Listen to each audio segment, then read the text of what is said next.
जीवन की कई सारी बातें जिसको हमारे पूर्वजों द्वारा बताया सुनाया गया है, क्या ऐसी बात भी झूठ हो सकती है? आज के लोग तथा आज के जमाने के लोगों को उन बातों को मानना तथा सुनना बड़ा बोरिंग सा लगता है। लेकिन हमारे पूर्वजों के द्वारा ऐसी कई सारी बातें तथा कथाएं हैं जो आज भी प्रचलित हैं और कुछ बातें आज भी सत्य निकलती हैं, क्योंकि हमारे पूर्वज हमारे शास्त्रों की सुनते तथा मानते थे और उसी कथाओं और कई सारी बातों से शिक्षा प्राप्त करते थे। ऐसी ही टॉपिक में आज हमारा यह वीडियो प्रस्तुत है। वीडियो को शुरू करने से पहले आपको दसा दे कि गरुड़ पुराण में साफ साफ लिखा है कि कथा हो या कोई सिख की बात, आधा अधूरा ज्ञान पाप के समान माना गया है। तथा हमारे वीडियो को लाइक, शेयर और चैनल अध्यात्म स्टोरी सागर को सब्सक्राइब करने वाले के ऊपर भगवान विष्णु जी की कृपा सदा बनी रहे, उसके परिवार सदा खुश रहें। वीडियो शुरू करते हैं। 7 फेरे लेते वक्त हम जो कस्में खाते हैं, मौत के बाद उनका क्या होता है? क्या आत्माओं की भी शादी होती है? जब मंडप में आग के चारों तरफ घूमते हुए एक लड़का और लड़की 7 जन्मों तक साथ निभाने का वादा करते हैं, तो वह पल बहुत खूबसूरत लगता है। उस वक्त ऐसा लगता है जैसे यह रिश्ता अब कभी नहीं टूटेगा। चाहे कुछ भी हो जाए, यह इंसान हर जन्म में मेरा ही रहेगा। फिल्मों ने, कहानियों ने और समाज ने हमारे दिमाग में यह बात इतनी गहराई तक बिठा दी है कि हम सच में मानने लगे हैं कि पतित का रिश्ता 7 जन्मों का होता है। लेकिन जब उसी इंसान की चिता जल रही होती है, जब उस 7 जन्मों के साथी का शरीर राख में बदल रहा होता है, तब वह आत्मा कहाँ होती है? क्या वह आत्मा श्मशान में खड़ी होकर अपने साथी का इंतजार करती है? क्या मरने के बाद यमलोक में पतित एक साथ रहते हैं? अक्सर लोग सोचते हैं कि सच्चा प्यार कभी नहीं मरता और आत्माएं हमेशा जुड़ी रहती हैं। लेकिन गरुड़ पुराण एक ऐसा साफ और कड़वा सच बताता है जिसे सुनने के बाद आपके पैरों तले जमीन खिसक जाएगी। यह सच इतना गहरा है कि इसे जानने के बाद आप अपने ही पति या अपनी ही पत्नी को एक बिल्कुल अलग नजरिए से देखने लगेंगे। आज आपके साथ एक ही बिस्तर पर सो रहा इंसान असल में आपका है ही नहीं। तो फिर वह कौन है? वह आपकी जिंदगी में क्यों आया है? और मौत के ठीक बाद उस पवित्र रिश्ते का उन 7 वचनों का आखिर होता क्या है? आज मैं आपके सामने गरुड़ पुराण के पन्नों से वह रहस्य खोलने जा रहा हूं जो हर शादीशुदा इंसान को, हर प्रेमी को और हर उस इंसान को जानना चाहिए जिसने कभी किसी से प्यार किया है। तो ध्यान से सुनिए, क्योंकि आज आपके कई भ्रम हमेशा के लिए टूटने वाले हैं। गरुड़ पुराण साफ कहता है कि आत्मा का कोई लिंग नहीं होता। आत्मा ना तो आदमी होती है और ना ही औरत। आत्मा सिर्फ एक ऊर्जा है, एक प्रकाश है जो उस परमपिता परमात्मा का अंश है। जब तक आत्मा इस हार्ड मांस के शरीर के अंदर बैठी है, तब तक ही वह एक पति है, एक पत्नी है, एक पिता है या एक मां है। जरा सोचिए, जब किसी इंसान की मौत होती है तो क्या होता है? एक पत्नी की मांग का सिंदूर इसी धरती पर धुल जाता है। गले का मंगलसूत्र यहीं उतार दिया जाता है। शादी की वह अंगूठी जो उंगली में पहनाई गई थी, वो इसी दुनिया की तिजोरी में रखी रह जाती है। जब आत्मा शरीर छोड़कर बाहर निकलती है तो उसके साथ कोई सिंदूर, कोई मंगलसूत्र या कोई 7 फेरों का सर्टिफिकेट ऊपर नहीं जाता। गरुड़ पुराण में स्पष्ट वर्णन आता है कि मृत्यु के बाद आत्मा बिल्कुल अकेली होती है। वह एकदम नग्न, बिना किसी पहचान और बिना किसी सांसारिक रिश्ते के उस महामार्ग पर खड़ी होती है। नीचे धरती पर चिता के पास खड़ी पत्नी या पति छाती पीट पीट कर रो रहे होते हैं। वो कहते हैं कि तुम्हारे बिना मेरा क्या होगा, मुझे भी अपने साथ ले चलो। लेकिन वह आत्मा जो अब एक वायवीय शरीर यानी सूक्ष्म शरीर में है, वह उन आंसुओं को देखती तो है, पर अब उसके अंदर वह मोह नहीं होता। शरीर से बाहर निकलते ही आत्मा पर पड़ा हुआ वह माया का पर्दा अचानक से गिर जाता है। उसे समझ आ जाता है कि मैं तो एक मुसाफिर हूं। यह मेरा घर था ही नहीं। यह औरत या यह आदमी जिसके लिए मैंने अपनी पूरी जिंदगी लगा दी, जिसके लिए मैंने दुनिया से लड़ाई की, वह तो बस इस एक जंग के सफर में मेरे साथ ट्रेन की एक ही बोगी में बैठा हुआ एक सहयात्री था। अब मेरा स्टेशन आ गया है और मुझे इस ट्रेन से अकेले ही उतरना पड़ेगा। लेकिन अगर आत्मा अकेली है, अगर मौत के बाद सब कुछ यहीं छूट जाता है, तो फिर दो लोग मिलते ही क्यों हैं? क्यों किसी अजनबी से अचानक इतना प्यार हो जाता है कि हम उसके साथ 7 फेरे ले लेते हैं? अगर 7 जन्मों का साथ एक झूठ है, तो फिर शादी क्या है? यहीं पर गरुड़ पुराण एक ये ऐसी शत्रु ऋणानुबंध है। इसका मतलब है कि वो इंसान पिछले किसी जन्म में आपका बहुत बड़ा दुश्मन था। आपने पिछले जन्म में उसके साथ कोई बहुत बड़ा धोखा किया था, उसका हक मारा था या उसे बहुत गहरी तकलीफ दी थी। वही दुश्मन इस जन्म में आपका पति या आपकी पत्नी बनकर वापस आया है। वो आपसे अपना वो पुराना कर्ज वसूलने आया है। वो आपको हर दिन रुलाएगा, वो आपका पैसा बर्बाद करेगा, वो आपको मानसिक रूप से तोड़ेगा और आप कुछ नहीं कर पाएंगे, क्योंकि जब तक वो पुराना हिसाब चुकता नहीं हो जाता, तब तक वो इंसान आपकी जिंदगी से नहीं जाएगा। दूसरा ऋणी ऋणानुबंध। आपने कई बार देखा होगा कि कोई इंसान अपने पति या पत्नी से बहुत प्यार करता है। वो उसके लिए अपना सब कुछ कुर्बान कर देता है। वो उसके नखरे उठाता है, उसकी हर बीमारी में उसकी सेवा करता है, अपना पूरा जीवन उसके कदमों में रख देता है। पर सामने वाला इंसान अचानक उसे धोखा देकर चला जाता है, या फिर कोई भयानक बीमारी उसे मौत के मुंह में ले जाती है और वो उसे रोता हुआ छोड़ जाता है। यह ऋणानुबंध है। इसका मतलब है कि पिछले जन्म में आपने उस इंसान का बहुत कुछ खाया था। आपने उसका पैसा लिया था, या उसका कोई ऐसा कर्ज आप पर बाकी था जो आप चुका नहीं पाए थे। इस जन्म में वो आपके पास अपना कर्ज वापस लेने आया था। जैसे ही आपने उसकी सेवा करके उस पर अपना पैसा लुटाकर वो पुराना कर्ज पूरा किया, वो इंसान आपको छोड़कर चला गया, क्योंकि उसका और आपका कॉन्ट्रैक्ट, वो हिसाब किताब वहीं तक था। तीसरा सेवक ऋणानुबंध। कभी कभी कोई पति या पत्नी बिल्कुल एक सेवक की तरह अपने साथी की देखभाल करते हैं। वो खुद कितनी भी तकलीफ में हो, पर अपने साथी को कभी दुख नहीं देते। वो बिना किसी स्वार्थ के, बिना कोई शिकायत किए पूरी जिंदगी साथ निभाते हैं। ये तब होता है जब पिछले जन्म में आपने उस आत्मा पर कोई बहुत बड़ा उपकार किया हो। आपने उसकी जान बचाई हो या उसकी कोई ऐसी मदद की हो जिसका कर्ज वो उतारना चाहता हो। वो आत्मा इस जन्म में आपकी सेवा करने, आपको सुख देने के लिए ही आपका साथी बनती है। और चौथा धर्म ऋणानुबंध। यह आज के कलयुग में बहुत ही दुर्लभ है। लाखों में कोई एक जोड़ा ऐसा होता है जिनका रिश्ता धर्म और आत्मा के विकास के लिए बनता है। ये वह पति पत्नी होते हैं जो सिर्फ शारीरिक या पैसों के रिश्ते से नहीं जुड़े होते। ये वह होते हैं जो एक दूसरे को भगवान की भक्ति की तरफ ले जाते हैं, जो साथ मिलकर अच्छे कर्म करते हैं। यही वह एकमात्र रिश्ता है जो मृत्यु के बाद भी कुछ हद तक साथ साथ आगे बढ़ सकता है। पर बाकी के जो रिश्ते हैं, वह सिर्फ एक बैंक के लेन देन की तरह हैं। जैसे ही आपने बैंक का सारा कर्ज चुका दिया, आपकी फाइल बंद कर दी जाती है। ठीक वैसे ही जैसे ही पति पत्नी के बीच पिछले जन्मों का वह कर्मों का लेन देन पूरा हो जाता है, मौत आती है और एक झटके में उस रिश्ते की फाइल हमेशा के लिए बंद कर देती है। अब सबसे बड़ा सवाल, जब पति या पत्नी में से किसी एक की मौत होती है, तो क्या वह यमलोक में दूसरे का इंतजार करता है?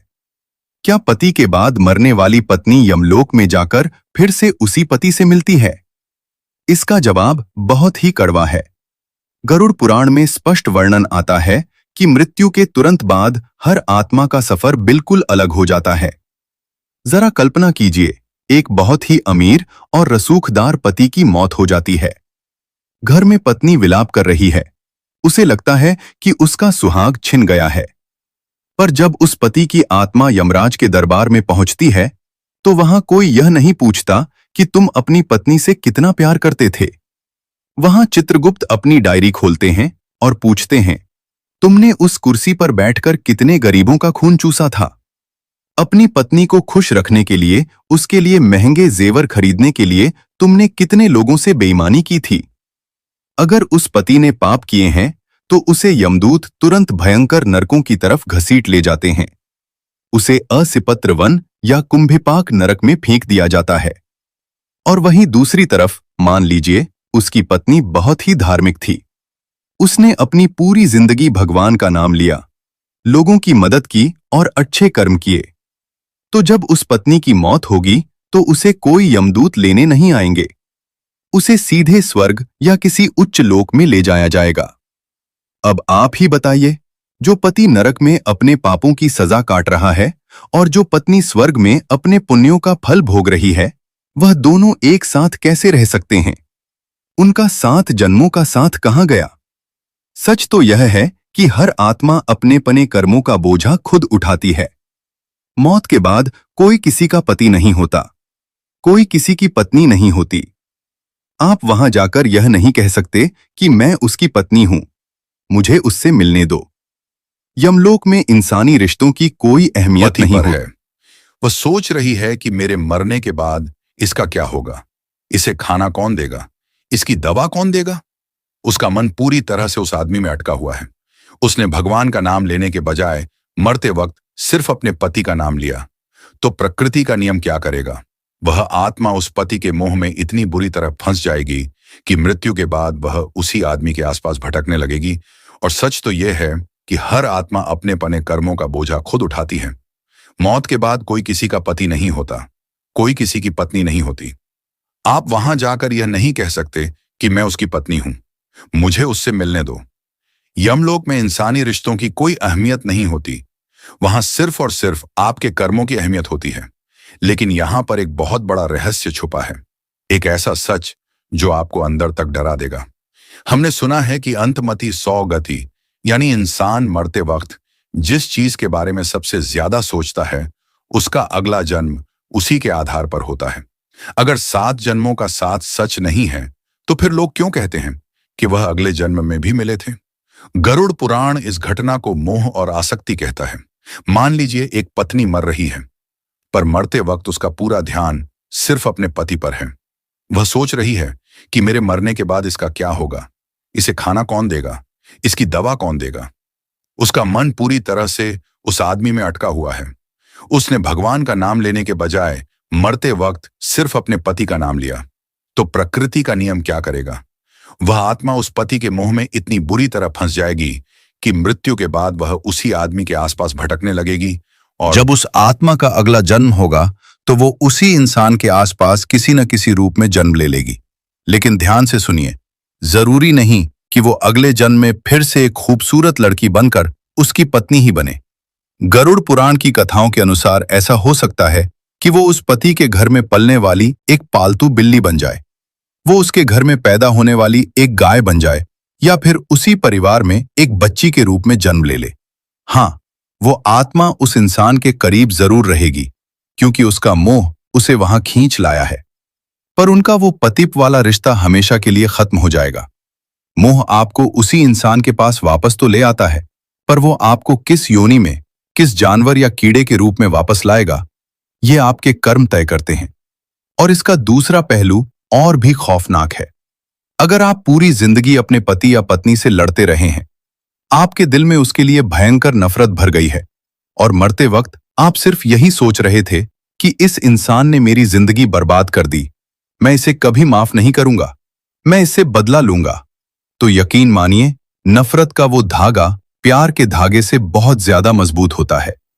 मरते वक्त की वो गहरी नफरत आपकी आत्मा को उस इंसान के साथ एक ऐसे अदृश्य बंधन में बांध देगी जो जन्मों जन्मों तक नहीं टूटेगा। अगले जन्म में आप दोनों फिर से मिलेंगे, लेकिन इस बार पतित बनकर नहीं, बल्कि शायद 2 कट्टर दुश्मन बनकर जो एक दूसरे को जान से मारने के लिए पैदा हुए हों। यही वजह है कि हमारे शास्त्र बार बार कहते हैं कि मोह और नफरत दोनों ही आत्मा के लिए बहुत बड़ा जहर है। जिस इंसान से आप बहुत ज्यादा चिपकते हैं या जिससे आप बहुत ज्यादा नफरत करते हैं, आप अनजाने में अगले जन्म के लिए उसी इंसान के साथ अपना एक नया कॉन्ट्रैक्ट साइन कर लेते हैं, और फिर शुरू होता है दुखों का एक ऐसा चक्र जो कभी खत्म नहीं होता। अगर सब कुछ कर्मों का ही खेल है, तो फिर हमारे अरर्षियों ने, हमारे पूर्वजों ने शादी के वह 7 फेरे क्यों बनाए? उन 7 वचनों का क्या मतलब है जो अग्नि को साक्षी मानकर लिए जाते हैं? क्या वह सब झूठ है? नहीं, हमारे शास्त्रों में लिखी कोई भी बात झूठ नहीं है। झूठ वह मतलब है जो हमने अपनी सहूलियत के लिए निकाल लिया है। शादी के वह 7 फेरे कभी भी यह वादा नहीं करते कि हम मरने के बाद भी पति बनकर रहेंगे और स्वर्ग में साथ में कॉफी पिएंगे। वो फेरे रोमांस के लिए नहीं होते, वह धर्म के लिए होते हैं। वो 7 वचन इस बात की कसम होते हैं कि हम दोनों आत्माएं जो आज इस जन्म में एक साथ आई हैं, हम मिलकर धर्म के रास्ते पर चलेंगे। हम एक दूसरे के शरीर का इस्तेमाल नहीं करेंगे, बल्कि हम एक दूसरे की आत्मा को भगवान तक पहुंचने में मदद करेंगे। पति वादा करता है कि वह पत्नी की रक्षा करेगा, उसके सम्मान की रक्षा करेगा, और पत्नी वादा करती है कि वह पति को गलत रास्ते पर जाने से रोकेगी, उसे धर्म सिखाएगी। वह एक टीम बनते हैं, एक ऐसी टीम जिसे मिलकर उस परमपिता परमात्मा को पाना है। जब 2 आत्माएं इस तरह का जीवन जीती हैं, जब वह घर में साथ बैठकर भगवान का नाम लेती हैं, जब वह एक ही आध्यात्मिक रास्ते पर चलती हैं, तब उनके कर्म एक जैसे होने लगते हैं, उनके पुण्यों का ग्राफ एक जैसा होने लगता है। और गरुड़ पुराण में वर्णन आता है कि जब ऐसे पति पत्नी की मृत्यु होती है तो उनके कर्म एक जैसे होने के कारण उन्हें एक ही उच्च लोक में जगह मिल सकती है। वहां वह पति पत्नी के रूप में नहीं, बल्कि 2 शुद्ध आत्माओं, 2 साथियों के रूप में भगवान की सेवा करते हैं। पर आज के कलयुग में ऐसा कितने घरों में होता है? आज की शादियां किस बात पर टिकी हैं? आज पति के बीच झगड़े किस बात पर होते हैं? एसी का तापमान कितना होना चाहिए? खाने में नमक कम क्यों है? तुमने मुझे मेरे जन्मदिन पर महंगा गिफ्ट क्यों नहीं दिया? तुम्हारे बैंक अकाउंट में कितने पैसे हैं? और मेरी सहेली का पति तुमसे ज्यादा क्यों कमाता है? हम अपनी पूरी जिंदगी सिर्फ शरीर और पैसों की जरूरतों के इर्द गिर्द निकाल देते हैं।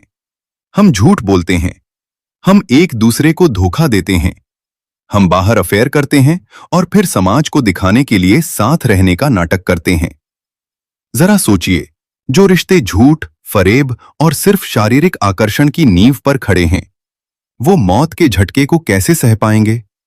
वो रिश्ते तो शमशान की पहली सीढ़ी पर ही दम तोड़ देते हैं।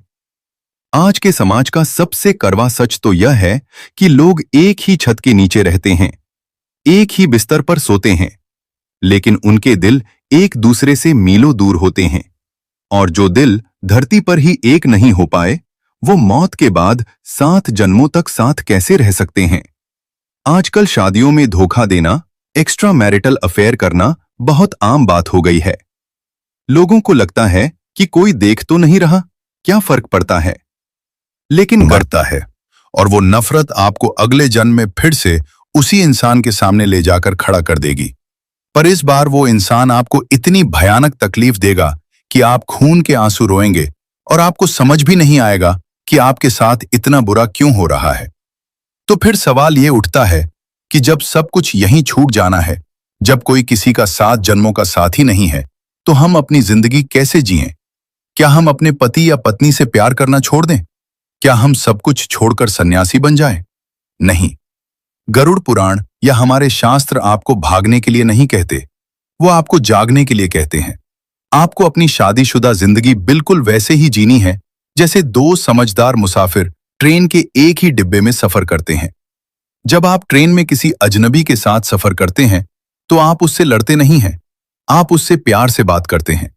जरूरत पड़ने पर उसे अपना खाना भी देते हैं, उसकी मदद भी करते हैं। पर आपके दिमाग के एक कोने में यह हमेशा साफ होता है कि यह इंसान मेरे साथ मेरे घर तक नहीं जाएगा। इसका स्टेशन अलग है, मेरा स्टेशन अलग है। बिल्कुल यही सोच आपको अपने घर में रखनी है। अपने पति या अपनी पत्नी से बहुत प्यार कीजिए, उसका सम्मान कीजिए, उसके सुख दुख में उसके साथ मजबूती से खड़े रहिए। अगर वह बीमार है तो रात रात भर जागकर उसकी सेवा कीजिए, क्योंकि यह आपका धर्म है, यह आपकी जिम्मेदारी है जिसे आपने भगवान के सामने स्वीकार किया है। अपने फर्ज को निभाने में कभी कोई कमी मत छोड़िए, लेकिन अपनी आत्मा को, अपने मन को उस इंसान के अंदर मत फंसाइए। उसे अपना भगवान मत बनाइए, उसे अपना मालिक मत समझिए। अपने दिल के अंदर की वह जो सबसे गहरी जगह है ना, वहां सिर्फ और सिर्फ उस परमपिता परमात्मा को बिठाइए। चाहे आप राम को मानते हो कृष्ण को मानते हो, शिव को मानते हो या अल्लाह को मानते हो, अपनी आत्मा का तार सीधा उस ऊपर वाले से जोड़कर रखिए।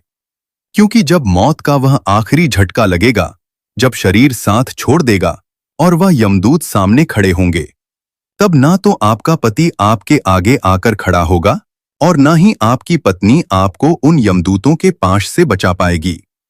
उस वक्त सिर्फ और सिर्फ वह भगवान का नाम, वह आपका अपना कमाया हुआ पुण्य ही आपके काम आएगा।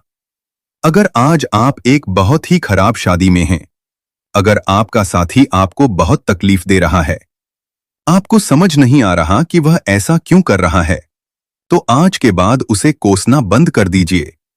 अपनी किस्मत को रोना बंद कर दीजिए। एक गहरी सांस लीजिए और खुद से कहिए, यह मेरे पिछले किसी जन्म का कर्ज है जो मैं आज चुका रहा हूं। मैं इसे रोकर नहीं, मैं इसे शांत रहकर चुकाऊंगा। मैं कोई ऐसा नया कर्म नहीं करूंगा, मैं कोई ऐसा नया पाप नहीं करूंगा जिसकी वजह से मुझे अगले जन्म में फिर से इस इंसान की शक्ल देखनी पड़े। उसे मन ही मन माफ कर दीजिए, क्योंकि जिस दिन आपने उसे अपने मन से माफ कर दिया, जिस दिन आपने उस नफरत के धागे को काट दिया, उसी दिन आपका वह ऋणानुबंध, वो कर्मों का कर्ज कटना शुरू हो जाएगा और आप अंदर से एक ऐसी अद्भुत शांति महसूस करेंगे जिसे दुनिया की कोई ताकत आपसे छीन नहीं सकती। पति या पत्नी से प्यार करो, अपना 100% दो, पर अपनी आत्मा का सौदा कभी मत करो। अपनी पहचान, अपने वजूद को उस भगवान के चरणों में रखो, क्योंकि अंत में यह सफर सिर्फ तुम्हारा है। तुम अकेले इस दुनिया में आए थे एक रोते हुए बच्चे के रूप में, और एक दिन तुम्हें अकेले ही इस दुनिया से जाना है। लेकिन जो इंसान अपने मन की इस नफरत को, इस धोखे को बर्दाश्त नहीं कर पाता, जो इंसान किसी रिश्ते के टूटने के दुख में या पति पत्नी के भयंकर झगड़े में आकर अचानक मौत को गले लगा लेता है, उसके साथ क्या होता है?